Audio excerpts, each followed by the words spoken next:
Alors, bonjour tout le monde. Alors, je vous invite à ouvrir vos Bibles dans l'Épître aux Galates, le chapitre 1. Normalement, on va voir le verset 15 à 17, mais pour comprendre, remettre tout le contexte, je vais lire à partir du verset 11 jusqu'à 17, et après la lecture, je vais prier. Donc, Galates, chapitre 1, versets 11 à 17, et je lis dans la version Louis II. Je vous déclare, frères, que l'évangile qui a été annoncé par moi-même n'est pas de l'homme, car je ne l'ai ni reçu ni appris d'un homme, mais par une révélation de Jésus-Christ. Vous avez su en effet quelle était autrefois ma conduite dans le judaïsme, comment je persécutais à outrance et ravageais l'Église de Dieu, et comment j'étais plus avancé dans le judaïsme que beaucoup de ceux de mon âge et de ma nation, étant animé d'un zèle excessif pour les traditions de mes pères. Mais lorsqu'il plut à celui qui m'avait mis à part dès le sein de ma mère et qui m'a appelé par sa grâce de révéler en moi son Fils, afin que je l'annonçasse parmi les païens, aussitôt je ne consultais ni la chair ni le sang, et je ne montais point à Jérusalem vers ceux qui furent apôtres avant moi, mais je partis pour l'Arabie, puis je revins encore à Damas. Seigneur, le chant que Alexandre nous a fait chanter ne s'applique pas juste aux enfants, mais aussi à nous les grands. On a besoin de lire ta Bible et de prier et de te connaître pour grandir. Tu sais, tu nous as sauvés, c'est pour pas qu'on reste des bébés spirituels, mais qu'on puisse devenir des hommes et des femmes de Dieu. Mais Seigneur, pardonne-nous parce que trop souvent, on a des oreilles, mais on n'écoute pas, on n'entend pas, on ne veut pas entendre. Et ce matin, je te demande, par ta grâce, de pouvoir enlever nos bouchons, qu'on puisse, comme on l'a chanté, te voir encore à nouveau et que cela puisse faire un impact dans nos vies pour ta gloire. Dans le précieux nom de ton Fils Jésus. Amen. Alors, avant de regarder le texte avec vous, j'aimerais faire un petit jeu avec vous. Je vais commencer à dire des citations et puis on va essayer de tester votre culture générale. Vous allez essayer de compléter pour moi cette citation, si vous êtes capable. Alors, ne vous sentez pas vexé si vous n'êtes pas capable de répondre à la citation. Mais on va essayer. Ne demandez pas ce que votre pays peut faire pour vous. Alors, demandez ce que vous pouvez faire pour votre pays. Qui a dit cela? Oui, John F. Kennedy. Un autre, là. Très difficile. Être. Là est la question. Qu'est-ce qui a dit ça? Shakespeare. OK. La dernière. Dis-moi qui tu fréquentes. Ah. Et cette dernière citation, je l'ai tellement vue à maintes reprises. Et puis, je me souviens, à un moment donné, j'étais au secondaire. Et puis, vous savez, au secondaire, on a chacun des petits groupes, là, des affinités. Puis, il y avait un groupe, et puis, dans ce groupe-là, il y avait celui qui ressortait, qui semblait être le leader du groupe. Il ne voulait absolument rien savoir des choses spirituelles, sur Dieu, vraiment rien, mais rien savoir. Et je l'ai vu 30 ans plus tard, dans un contexte que je n'aurais jamais cru le voir, c'était dans un contexte chrétien. Je l'ai vu, puis j'ai dit, en moi-même, je me suis dit, est-ce que c'est lui? Puis on s'est reconnus automatiquement, puis finalement, on s'est croisés, puis j'ai essayé subtilement de lui dire, mais qu'est-ce qu'il faisait là? Et puis il m'a dit que, oui, qu'il aime le Seigneur, et puis que vraiment, pour lui, c'est important d'être avec des chrétiens. Et puis moi, je suis abasourdi, je suis comme... J'essaie de me pincer pour voir si je rêve. Et puis je lui ai dit, mais tes amis, est-ce que tu as gardé contact avec tes amis? Il m'a dit non, parce qu'il ne voulait pas s'intéresser à Dieu. Et moi, j'ai pris la décision vraiment de me détacher d'eux pour mon propre bien, parce que je veux grandir et connaître le Seigneur. Je dois vous avouer qu'après la réunion, j'ai demandé pardon au Seigneur. J'ai demandé pardon au Seigneur parce que je me suis dit, wow, Dieu est capable de changer des personnes. Et si on m'avait dit au secondaire que ce que j'ai entendu 30 ans plus tard, je ne l'aurais jamais cru. Et j'imagine c'est un peu ce que les chrétiens de Jérusalem et à l'époque du Nouveau Testament ont pensé lorsqu'ils ont vu Paul se convertir. Et ce matin, on poursuit. Alors, vous savez, depuis quelque temps, on fait l'Épître aux Galates. On ne sait pas où est-ce qu'on va se rendre, mais en tout cas, on a débuté. Et puis, la semaine dernière, on avait expliqué que Paul défend son apostolat. Alors, pour ceux qui n'étaient pas là, je vous explique un peu le contexte. Il y a des personnes qui commencent à apporter des accusations envers Paul. Parce que, vous savez, une des façons de discréditer un individu, son message, c'est de discréditer l'individu. Malheureusement, on le voit trop souvent dans la politique, mais ces judaïsants, essayent de faire ça avec Paul. Alors, 3 chefs d'accusation. La nature de son message est différente des 12 apôtres. Alors, Paul, probablement, il fait du copier-coller, il a entendu ce que les apôtres disent, il met un petit peu son grain de sel là-dedans, et puis il ajuste son message selon sa saveur. Deuxième accusation, d'où lui vient son autorité? Pour qui se prend-il pour parler de la part de Dieu? Il ne faisait pas partie des 12. Hein? Il n'était pas là lors de la Pentecôte. Alors, d'où lui vient son autorité? Et finalement, il encourage les gens à vivre dans leur péché. Parce que, voyons, c'est beaucoup trop facile. Tout ce que tu as besoin de faire pour être en relation avec Dieu, c'est de mettre ta confiance, c'est tout. Après, c'est trop facile, puis c'est une excuse pour pouvoir pécher et faire tout ce qu'on veut. Paul, qui est un homme extrêmement humble, doit pourtant se défendre. Avance, s'il te plaît, j'ai de discuter.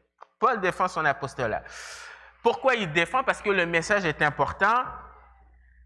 Il va défendre son apostolat du verset 12 du chapitre 1 jusqu'au chapitre 2, verset 21. Pourquoi je dis ça?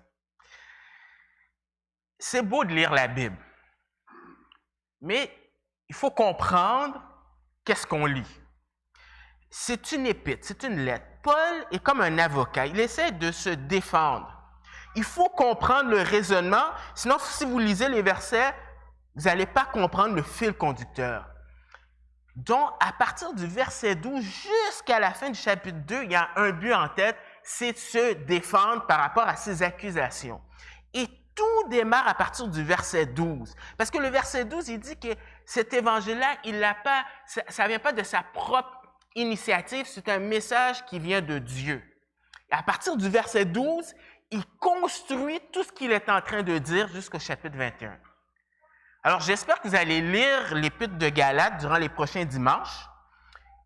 Et comme ça va vous permettre de comprendre ce que vous lisez. Parce que des fois, ce n'est pas évident. Des fois, on a le nez trop devant notre Bible. On a besoin de reculer et voir le but de Paul. Paul est un homme extrêmement brillant. Et il est en train de faire son argumentation. Alors, il explique la nature de ce message-là.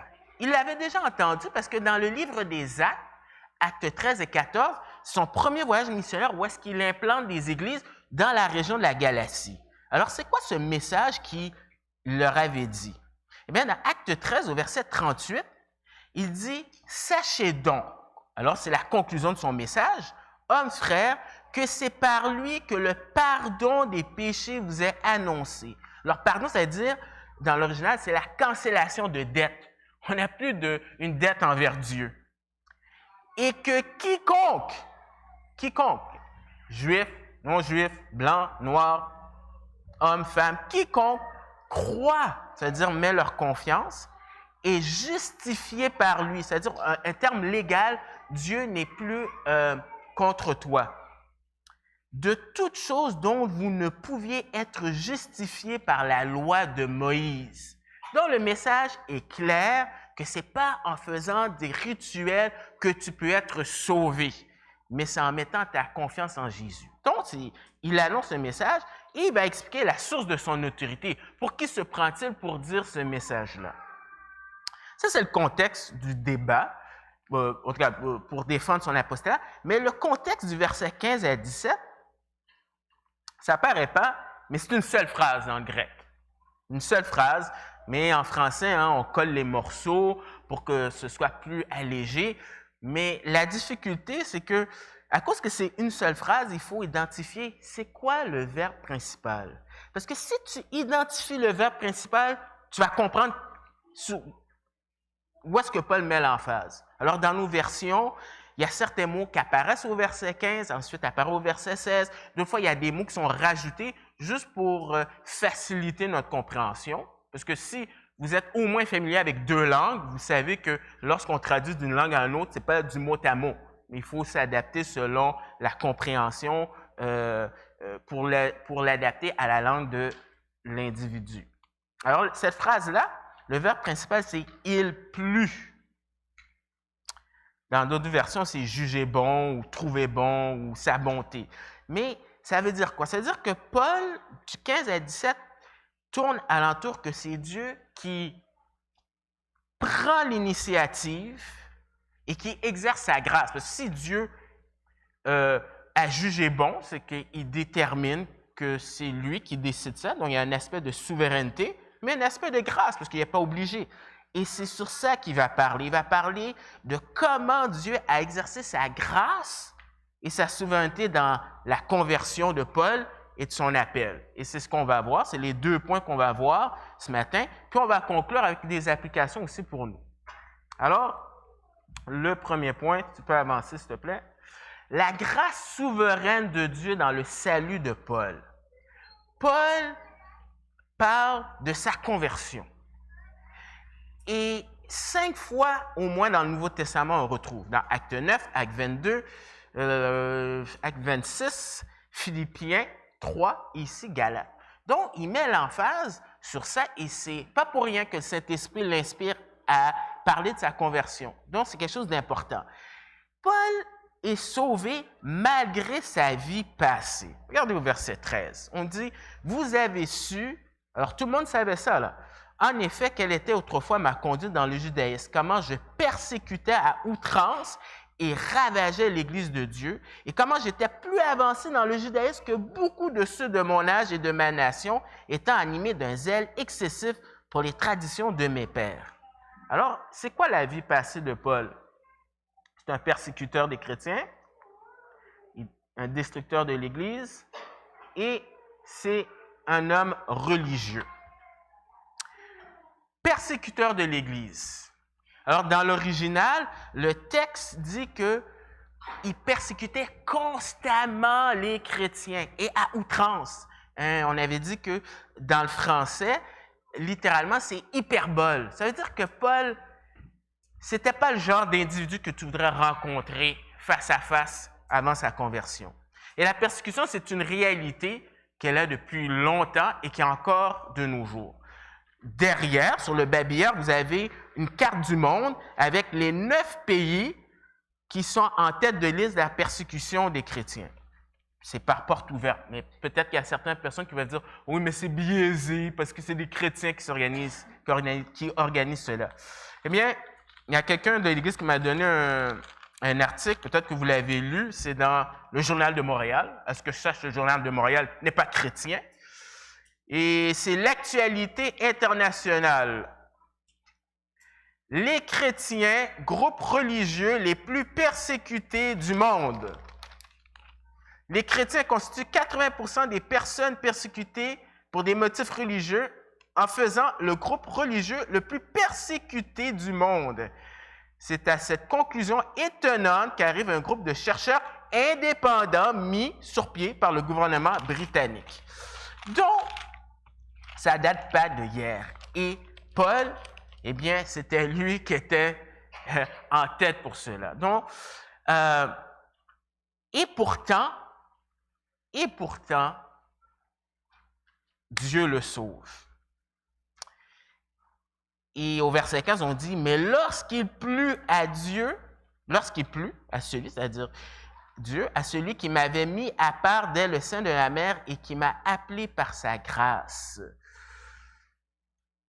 Il n'y avait absolument rien pour que Paul puisse avoir la faveur de Dieu. Absolument rien. C'était le choix arbitraire de Dieu. Et Paul va aborder un thème qui a fait couler beaucoup d'encre dans le passé, qui fait couler beaucoup d'encre aujourd'hui et qui certainement va faire couler beaucoup d'encre dans le futur, c'est-à-dire l'élection. L'élection. C'est-à-dire quoi l'élection? Bien, avant qu'on explique qu'est-ce que c'est un enseignement, une doctrine difficile à comprendre, mais surtout difficile à accepter. Parce qu'elle implique que c'est Dieu qui prend l'initiative. C'est Dieu qui prend l'initiative. Et on n'aime pas ça. C'est Dieu qui choisit. Et il y a des textes dans la Bible qui disent clairement que c'est Dieu qui sauve, c'est Dieu qui prend l'initiative et tu n'es pas capable par toi-même. Mais il y a d'autres textes qui montrent en même temps que c'est la responsabilité de l'individu. Comment réconcilier responsabilité avec souveraineté? Je ne le sais pas. C'est une tension. Mais Dieu, c'est un Dieu qui est complexe. De même qu'on ne peut pas comprendre comment il peut y avoir un seul Dieu et 3 personnes distinctes. Parce que dans mon monde, 1 plus 1 plus 1 égale 3. Et pas 1 plus 1 plus 1 égale 1. Et comment expliquer un Dieu qui a toujours existé? Je ne peux pas le comprendre. Mais qu'est-ce que je peux faire? C'est de reconnaître que notre Dieu, c'est un Dieu qui est beaucoup plus grand et beaucoup plus complexe que je peux m'imaginer, mais c'est une vérité. Et ici, c'est une initiative de Dieu. Alors, c'est un enseignement qu'on retrouve plusieurs fois dans la Bible. On le retrouve par exemple, dans Romains 9, verset 11, et c'est très clair. Paul dit, car quoi, alors il fait référence à Jacob et Isaïe, quoique les enfants ne fussent pas encore nés et qu'ils n'eussent n'eussent fait ni bien ni mal, afin que le dessein d'élection de Dieu subsistât sans dépendre des œuvres et par la seule volonté de celui qui appelle.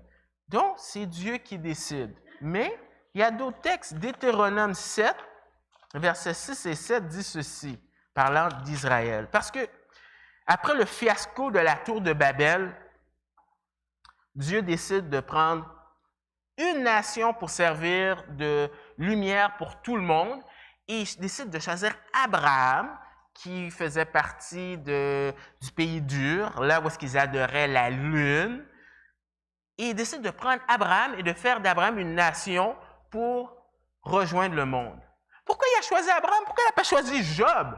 Job, qui est un contemporain, on pense, ou près, qui est un homme exceptionnel. Pourquoi il n'a pas pris Melchisédek? Non, il prend Abraham, un idolâtre qui adorait la lune.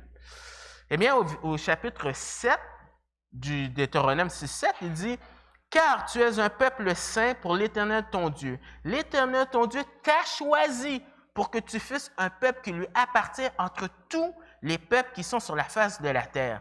Ce n'est point parce que vous êtes supérieurs en nombre, tous les peuples, que l'Éternel s'est attaché à vous et qu'il vous a choisi, car vous êtes le moindre de tous les peuples. » Au verset 8, il dit « Mais parce que l'Éternel vous aime. » Et le problème, lorsqu'on essaie de résoudre cette tension-là, c'est de commencer à avoir des fausses conceptions. « Ah, Dieu, c'est un Dieu fataliste. Oh, tu vas en enfer. Ah, tu es sauvé. » Indifférent. Mais on peut retourner aussi la médaille et dire, si Dieu est un Dieu qui est saint, pourquoi il accepterait que des gens puissent être sauvés? Mais on fait fausse route. Ce qui est important, c'est de voir surtout l'amour de Dieu. La grâce de Dieu est mise de l'avant. Dieu n'était pas obligé de sauver Paul et Paul le savait très bien. Il le savait très bien. Et c'est l'attitude qu'on devrait avoir aussi. Mais ça, c'était l'expérience de Paul, mais c'est aussi notre expérience. Éphésiens 1, versets 3 à 5 dit ceci. « Béni soit Dieu, le Père de notre Seigneur Jésus-Christ, qui nous a bénis de toutes sortes de bénédictions spirituelles dans les lieux célestes en Christ. En lui, Dieu nous a élus avant la fondation du monde pour que nous soyons saints et irrépréhensibles devant lui, nous ayant prédestinés dans son amour à être ses enfants d'adoption par Jésus-Christ selon le bon plaisir de sa volonté. Le bon plaisir, c'est la même racine que lorsqu'il dit « il plut ». Donc, l'emphase ici est mise sur Dieu qui choisit. Et dans d'autres textes, l'emphase est mise sur la responsabilité de l'individu. Mais c'est clair qu'on le voit ici, l'emphase est mise sur cela. Alors, comment Paul a été sauvé? Eh bien, par l'intermédiaire du Fils. Alors, on retourne dans Galates, chapitre 1, au verset 16, il dit « de révéler en moi son Fils ». Et c'est qui ce Fils-là? Bien, c'est Jésus, au verset 12. « Car je ne l'ai ni reçu ni appris d'un homme, mais par une révélation de Jésus-Christ. » Jésus est l'intermédiaire entre Dieu et les hommes. Pourquoi? Parce qu'il représente les êtres humains, il s'est fait homme, mais en même temps, son sacrifice, pour que son sacrifice dure pour toujours, parce que ce que j'ai cru comprendre, l'éternité, c'est long, c'est l'éternité. Hein? Alors, il faut un Dieu qui est éternel. Sa valeur de son sacrifice est éternelle. Il est le parfait représentant, et c'est pour ça que Pierre va dire dans Acte 4, « Il n'y a de salut en aucun autre, Jésus est le nom qui a été donné », ou Paul va dire dans Timothée qu'il y a un seul médiateur entre Dieu et les hommes, et c'est Christ. Mais le texte nous dit que cette vision, eh bien, il utilise le mot de révéler en moi. Ce n'est pas que Paul ne connaissait pas Jésus. Il avait entendu parler de lui dans le discours d'Étienne. Il avait entendu ce que les chrétiens disaient. Mais comme on a dit, c'était un homme extrêmement religieux. Et quand tu es religieux, bien tu te dis, je vais gagner mon ciel par moi-même.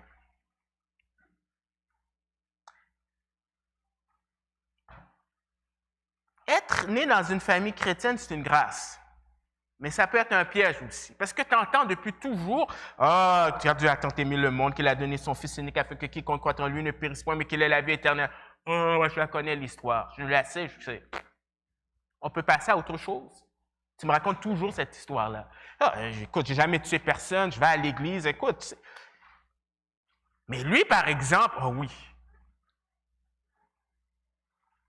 Donc, c'est un piège autant pour quelqu'un qui a grandi dans une église, dans une famille chrétienne qu'un autre. Et Paul, il avait une connaissance là, mais on dit que le chemin le plus long entre c'est là et ici le cœur. C'est d'expérimenter, de connaître. Et là, il a une rencontre personnelle. Des fois, je ne sais pas, des fois, vous pouvez regarder une peinture, ou des fois, c'est genre de dessin là que tout d'un coup, hop, il y a une autre forme qui apparaît, puis tout d'un coup, vous dites, je ne vois rien, et tout d'un coup, ah, Eureka, j'ai compris. Et c'est ce que Paul a vécu. Une expérience. Et c'est pour ça que la foi chrétienne, ce n'est pas une religion, mais on parle d'une relation avec une personne. Et Dieu seul sait que même si ça fait 50 ans que vous êtes dans l'Évangile, on a constamment besoin de renouveler notre vision de qui est Christ, sinon on tombe dans la tradition, dans qu'est-ce qui est normal, et puis ça devient ennuyant la Bible, et puis tu trouves que c'est toujours la même histoire. Et qu'est-ce qui s'est passé? C'est dans Acte 9. Pour voir ce changement dans la vie de cet homme-là, qu'on n'aurait jamais pensé. Je vais dire juste les 5 premiers versets. Cependant, Saul respirant encore la menace et le meurtre contre les disciples du Seigneur et se rendit chez le souverain sacrificateur et lui demanda des lettres pour les synagogues de Damas afin que s'il trouvait des partisans de la nouvelle doctrine, hommes ou femmes, il les amena liés à Jérusalem. Alors Paul, il s'en fout que ce soit homme ou femme, il t'emmène en prison. Comme il était en chemin et qu'il approchait de Damas, tout à coup, une lumière venant du ciel resplendit autour de lui. Il tomba par terre et il entendit une voix qui lui disait « Saul, Saul, pourquoi me persécutes-tu » Il répondit, « Qui es-tu, Seigneur? » Et le Seigneur lui dit, « Je suis Jésus que tu persécutes. Ce serait dur de réjamber contre les aiguillons. » Donc, changement de paradigme dans la vie de Paul. Paul est en face d'une théophanie. Théophanie, c'est théo, Dieu, phanie, manifestation. Il connaissait l'Ancien Testament. Il savait que ce qui était devant lui, ce n'était pas quelque chose d'ordinaire, c'était surnaturel. Et il sait qu'il est en présence de Dieu. Mais pourquoi il lui dit Seigneur? Quel est ton nom? Le mot Seigneur, c'est pas juste, des fois c'est respect, mais aussi dans l'Ancien Testament, ça veut dire aussi Dieu. Alors, pourquoi il lui dit de savoir son nom? C'est parce que le nom, ça te permet d'identifier le caractère de l'individu. Un peu comme Moïse qui a vu le buisson ardent, puis qui s'était Dieu, puis il a dit, mais qu'est-ce que je vais dire au peuple? C'est quoi ton nom? Et là, il lui dit que c'est Jésus. Oh, oh, oh, oh. Son monde est perturbé parce que pour des pharisiens comme Paul, Jésus, s'il devait avoir un Messie, il fallait qu'il soit comme un pharisien. C'était normal pour eux. Jésus devait être comme un pharisien. Il ne rentrait pas dans les critères. Jésus est pendu sur une croix. Pour un Juif, c'est malheur à celui qui est pendu au bois, donc il ne peut pas être le Messie. Donc, c'est pour ça que les Juifs de nos jours, les Juifs qui ne sont pas messianiques, ils ne croient pas que Jésus est le Messie parce que le Messie ne peut pas mourir et il doit vivre éternellement. Et aussi, en même temps, c'est pour ça aussi que les musulmans disent aussi que la crucifixion, ce n'était pas Jésus parce que jamais Allah aurait permis qu'un prophète meure sur la croix. Mais là, Jésus est ressuscité. Ah! Ça veut dire qu'il est vraiment le Messie. Ah, il est Dieu. Ah, la conception d'être sauvé, ce n'est pas par ses œuvres. Ah, il apprend qu'il y a une association intime entre les croyants et Christ. Donc, il va développer ça dans ses épîtres, dans ses 13 épîtres. Alors, on voit la grâce souveraine de Dieu dans le salut de Paul, mais on voit aussi la grâce souveraine dans l'appel de Paul. Alors, si on revient dans Galates 1, verset 16b, alors je relis pour vous. De révéler son Fils et la raison, c'est afin que je l'annonce parmi les païens. Aussitôt, je ne consultais ni la chair ni le sang. Je n'en montais point à Jérusalem vers ceux qui furent apôtres devant moi, mais je partis pour l'Arabie, puis je revins encore à Damas. Quand Dieu nous sauve, c'est pas pour qu'on reste là à rien faire. Dieu nous sauve pour servir. On est appelé à servir notre maître. Et dans le cas de Paul, c'était un service au ministère apostolique. Alors, c'est quoi un apôtre? Très vite, c'est un envoyé. Et dans le contexte ici, c'est quelqu'un qui parle de la part de Dieu. Alors, il y a l'expression « dès le ventre de sa mère ». Qu'est-ce que ça veut dire? Alors, pourquoi je mets un point d'interrogation? C'est parce qu'il y a un débat entre les théologiens qui est « est-ce que c'était dans le ventre? Est-ce que c'était au début de son enfance? Est-ce que c'était avant? » Pour de vrai, ça ne change rien. Dans les trois cas, l'individu n'est pas conscient. Et même nous-mêmes, on a pu vivre des situations où on se dit, avec du recul, « Wow! Dieu était à l'œuvre et je ne le voyais pas. » C'est intéressant, auprès des païens. Les païens, c'est des non-juifs. Paul, il a grandi, c'est un fanatique qui faisait partie de la secte des pharisiens. Et le mot pharisien, c'est des gens qui sont séparés. Les païens, c'est wash, c'est des chiens, c'est jamais de la vie. Et pourtant, l'ironie, c'est que maintenant, il est envoyé vers les païens. Ce n'est pas qu'il n'a pas à cœur les Juifs, mais son mandat principal, c'est envers les non-juifs. C'est l'équivalent peut-être d'un djihadiste qui devient maintenant en amour avec les Israélites. C'est à ce point-là que ça n'a aucun sens. Donc, on voit vraiment que c'est un miracle de Dieu. Et Dieu l'envoie là. Alors, il y a des textes, on ne le lira pas, mais ça fait juste d'appuyer que Paul était conscient de son ministère. Et ça, c'est par pure grâce. C'est une chose de dire, écoute, Paul, je vais te sauver.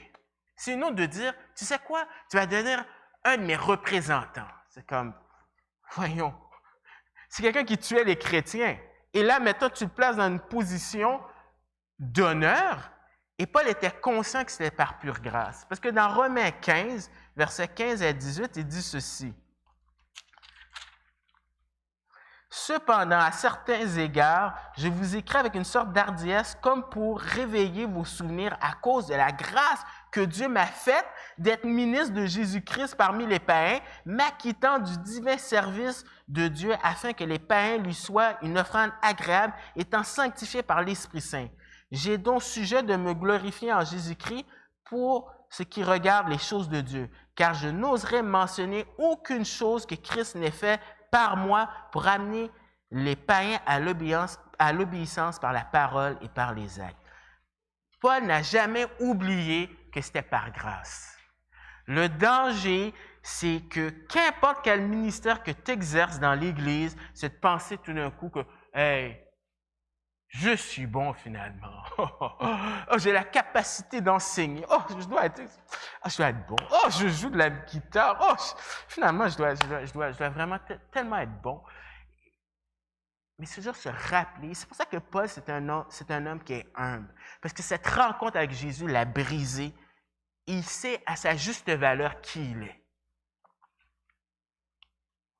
Il y a plein d'exemples dans l'Ancien Testament. Hein. Tu as Jérémie chapitre 1, verset 5 qui parle de cela. Tu as Ésaïe 49, verset 5.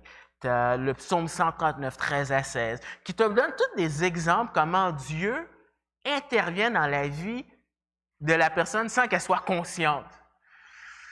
Et Paul est dans cette lignée, particulièrement avec Jérémie et Ésaïe 49, 5, qui parlent d'un ministère auprès des non-juifs. Et Paul suit cette lignée-là. Donc, ça a toujours été dans le plan de Dieu que toutes les nations puissent venir à lui. Parce que Dieu a tant aimé, pas les Juifs seulement, mais le monde. Mais aussi, il est indépendant des autres apôtres. Parce que le verset 16 nous dit, au 16, excusez, de révéler à moi son Fils afin que je l'annonçasse parmi les païens. Aussitôt, je ne consultais ni la chair ni le sang, et je ne montais point à Jérusalem vers ceux qui furent apôtres avant moi, mais je partis pour l'Arabie, puis je revins encore à Damas. La logique serait, OK, je suis devenu un apôtre, ben peut-être que je devrais aller à Jérusalem parler aux 12 et puis comme qui valide mon ministère. Il n'a consulté aucun homme. Pourquoi consulter des hommes alors que la plus grande autorité de l'univers lui dit qu'il est un apôtre? Donc, il n'est pas obligé d'aller. Et c'est ce qu'il va faire, il n'ira pas là. Il ne va pas consulter les apôtres et il n'ira pas à Jérusalem. Parce qu'à Jérusalem, c'est l'église mère, c'est le quartier général. Jérusalem, c'est là où est-ce que tu trouves les 12 apôtres, c'est là que tu trouves Jacques. Tu sais. Ça aurait été logique. Mais le but de Paul, c'est de montrer dans sa défense que son ministère a autant de valeur que les 12. Parce qu'il l'a reçu de Dieu comme les 12. Il n'est pas obligé d'aller voir les 12 pour faire valider son ministère. Parce qu'il l'avait reçu directement de Dieu. Il n'est pas allé à Jérusalem. Au contraire, il va dans le sud au lieu d'aller dans... Tu peux avancer. Il s'en va en Arabie. Alors, Jérusalem, il va au sud-est de Jérusalem. Oh, qu'est-ce qui se passe? Je vais juste revenir. J'ai peut-être quelque chose à vous dire. Tu peux reculer? Temps de formation en Arabie et retour à Damas. Pourquoi un point d'interrogation? Parce que dans le livre des Actes, on ne mentionne pas qu'il est parti en Arabie. On te dit que tout de suite, il a prêché à Damas et puis il est parti. Alors, est-ce qu'il y a une contradiction? Puis il y a des gens qui disent, ben voilà, la Bible a des contradictions. C'est pas vrai. Non, ça se complète. Luc donne des informations et Paul rajoute d'autres informations. Probablement, qu'est-ce qui s'est passé? C'est si vous lisez Acte 9, Paul n'a pas mangé pendant 3 jours, il reprend ses forces, il passe quelque temps à Damas, il s'en va en Arabie, il revient à Damas, il enseigne dans les synagogues, on veut le tuer, il s'en va. Donc, c'est probablement l'agencement des deux. C'est pour ça que Luc ne fait pas mention de cela. Et qu'est-ce qu'il est allé faire en Arabie? Alors, quand on pense à l'Arabie, il ne faut pas penser à l'Arabie saoudite, là, puis c'est juste à côté, c'est quand même un gros territoire à côté de Damas, il se trouve là. Il y en a qui disent que c'était un temps de formation, il y en a qui disent non, il est allé évangéliser. C'est secondaire. Le but de Paul, c'est de montrer qu'il a agi de façon indépendante des autres. Alors, on voit la grâce souveraine de Dieu dans son appel et dans son salut. Alors, la conclusion. La conversion de Paul, c'est une œuvre de Dieu. Et c'est la même chose pour nous. Or, peut-être qu'on n'est pas des persécuteurs. Je ne sais pas votre passé, peut-être, qu'importe quel que soit votre passé, on a en tête ici qu'on avait quelqu'un qui est extrêmement religieux, entre guillemets, qui n'a pas besoin de gagner son ciel. Mais en même temps, on a un homme aussi qui est un meurtrier aussi. Et Dieu lui a fait grâce, comme nous, parce que dans 2 Corinthiens, on parle de cette idée qu'on était aveuglés par le Dieu de ce siècle et il a fallu que la lumière vienne. Et ça, c'est l'expérience de ceux qui connaissent Jésus.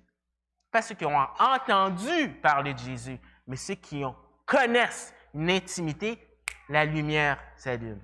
Donc, c'est une œuvre de Dieu. On ne peut pas fabriquer des conversions. Oui, on peut essayer, mais c'est des gens qui viennent pour différentes raisons et qui ne sont pas vraiment sauvés. Mais aussi, ça se traduit par un changement de vie. Il y a un changement dans la vie de cet homme-là. C'est indéniable. Si les disciples, tout ça c'était une comédie, ben ils auraient dit hey, « c'est une blague, Jésus n'est pas ressuscité, hein? on oublie ça ». Mais tous les apôtres sont morts martyrs et Jean a été en prison. C'est drôle hein, de mourir pour une comédie. Paul serait la dernière personne à venir au christianisme. Mais il y a un changement dans sa vie. Et quand Jésus rentre dans ta vie, on ne parle pas de perfection, mais il y a quelque chose qui se passe. Il y a un désir que tu n'avais pas avant. Moi, je peux vous dire qu'avant, ça, je trouvais ça extrêmement ennuyeux. Mais il y a eu un déclic dans ma vie et j'en mange parce que c'est tellement vrai. Je ne sais pas comment ça se traduit dans vos vies, mais il y a un changement qui se fait.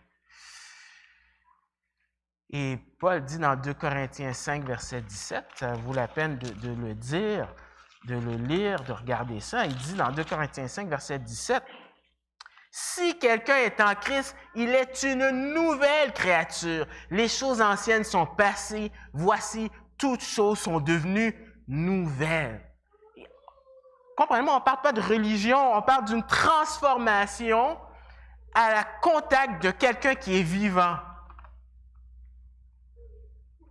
Mais c'est quoi ces implications dans ma vie? Parce que ça, c'était Paul. Soyez reconnaissant pour votre salut. Soyez reconnaissant de dire « Wow, c'est un miracle. » Parce qu'il n'y avait absolument rien qui faisait en sorte que je pouvais impressionner Dieu. Dieu le Père est impressionné par une seule personne, par Jésus. C'est une grâce et je ne sais pas combien de temps qu'on prend dans nos temps de prière de dire « Hey, merci.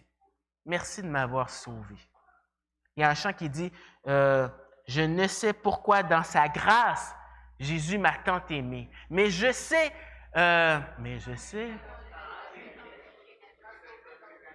Merci. C'est vrai, on ne sait pas. Soyez reconnaissants.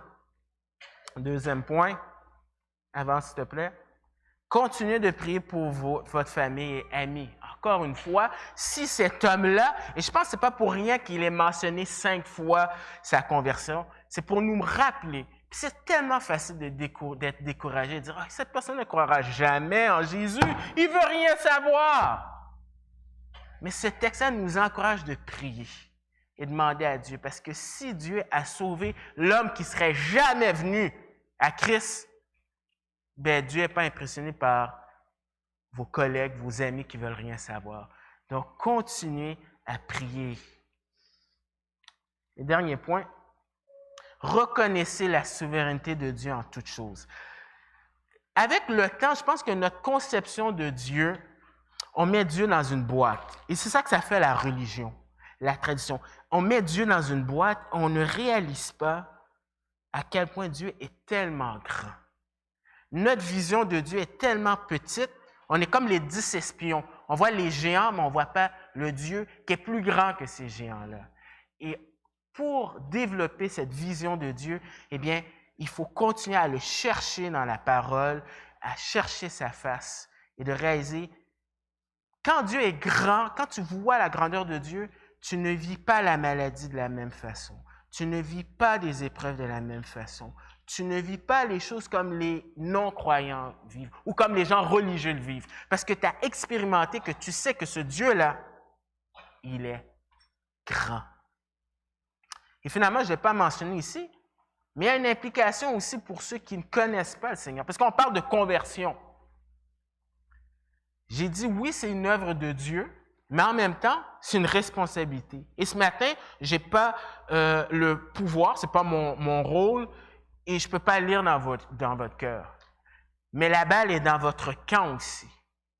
Et la bonne nouvelle, c'est que le message des judaïsants, c'était de l'esclavage. Fais ceci, fais cela, fais ceci, tu auras ton ciel. Ou peut-être que tu ne l'auras pas, mais fais ça pour impressionner Dieu. Et c'est lourd, ça c'est de la religion. Mais le message de la Bible et de Paul, que Paul enseigne, c'est Dieu a tout fait. Oh oui, ça a coûté quelque chose. Dieu a tout fait. Seule chose qu'il te demande, c'est de mettre ta confiance dans ce message-là. C'est trop beau pour être vrai. C'est une bonne nouvelle. Mais la balle est dans votre camp et tout ce que vous avez besoin de faire, c'est de reconnaître. Et Dieu n'est pas un menteur. S'il l'a fait pour Paul, il va certainement le faire pour vous. Donc, on va prier. Je vais prier. Et puis, si jamais vous avez des questions, bien, sentez-vous libre de me voir. Et puis, je vais prier, puis je terminerai avec la bénédiction. Père éternel, merci. Merci parce que tu es un grand Dieu. Et c'est vrai que pourquoi tu nous as sauvés demeure un mystère. Alors, peut-être qu'on peut se sentir bon devant les autres, mais devant toi, nos meilleures œuvres sont comme un vêtement souillé et sale. Mais dans ton amour, qu'on ne peut pas comprendre, c'est facile d'aimer des gens qui nous aiment. C'est une autre d'aimer des gens qui ne nous aiment pas. Et nous ne t'aimions pas. Nous étions ennemis de toi. Nous étions privés de ta gloire. Mais dans ta grâce, tu nous as sauvés. Seigneur, permets qu'on soit reconnaissant de ce message-là. Et s'il y a des gens qui ne te connaissent pas, c'est toi qui peux les convaincre. Convaincre de péché, de justice et de jugement. Et permets qu'on puisse se rappeler de cela, qu'on ne retombe pas dans le piège de la tradition, de la religion, mais qu'on soit libre en toi parce que tu nous as donné la vie et la vie en abondance. Et alors que demain, les gens vont fêter la Saint-Jean, alors que probablement la grosse majorité des gens n'ont aucune idée qui est Jean-Baptiste, peut-être que ça peut être une occasion pour nous d'utiliser cette fête pour les pointer à celui qui va donner la vraie fête, qui est la libération du péché. On te demande ces choses-là dans le nom de ton Fils Jésus. Amen. Que la grâce et la paix du Seigneur soient avec vous tous. Bon dimanche.